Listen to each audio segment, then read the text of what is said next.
ya kuwataka kwamba mtu wa fedha aweze kufika leo na hivyo vielelezo vingine ili tuweze kufanya reconciliation.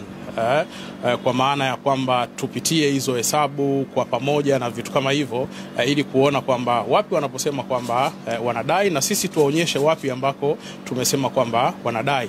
Lakini wamefika leo, na baada ya kufika wameleta tu barua, na baada ya hapo wameondoka, kwa maana kwamba hawakutaka kuzungumza kitu chochote, na wamesema kwamba hawako tayari kwa ajili ya mazungumzo. Na hata katibu mkuu wa TFF Kidau Wilfred alipotaka kuzungumza na CEO wa Young Africans Bwana Mtine, bado CEO alikataa kuzungumza na katibu mkuu wa TFF. Kwa hiyo TFF iko wazi kwamba kama wanasema wana madai, ofisi ipo na wafike ofisini kwa ajili ya hayo madai yote, kwa sababu sisi tunao uhakika, na ndio maana tulisema kwamba sisi tunawadai na vielelezo vyote vipo. Kwa hiyo wao wanataka tuendelee kuandikiana barua. Sasa hizi ni taasisi kubwa ambazo haiwezekani mkaishi kwa kuandikiana barua alafu mnaanza kuzisambaza huku kuzisambaza huku.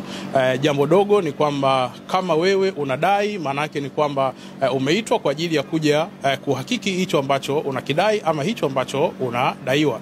Kwa hiyo maana yake ilikuwa ni kitu rahisi tunapofika TFF uweze kukaa chini na TFF. Ni jambo la muda mfupi sana kuweza kufanya hiyo reconciliation, na kila mmoja ajue kwamba nafasi yake iko wapi.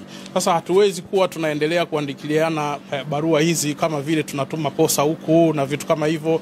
Haiwezekani jambo kama hili. Hizi ni taasisi ambazo kwa namna yoyote ni lazima ufanye kazi kwa namna ile ambayo inatakiwa, ambayo tumewaelekeza nini ambacho cha kufanya. Kwa hiyo wameondoka, wamesema kwamba hawako tayari kwa ajili ya kufanya jambo hilo, na mwisho wa siku wameacha barua tu. Pengine ndimbo barua mmepata kuisoma inaeleza nini? Of course barua yao kwa namna ambavyo ilivyoandikwa haina tofauti sana na kile ambacho kimekuwa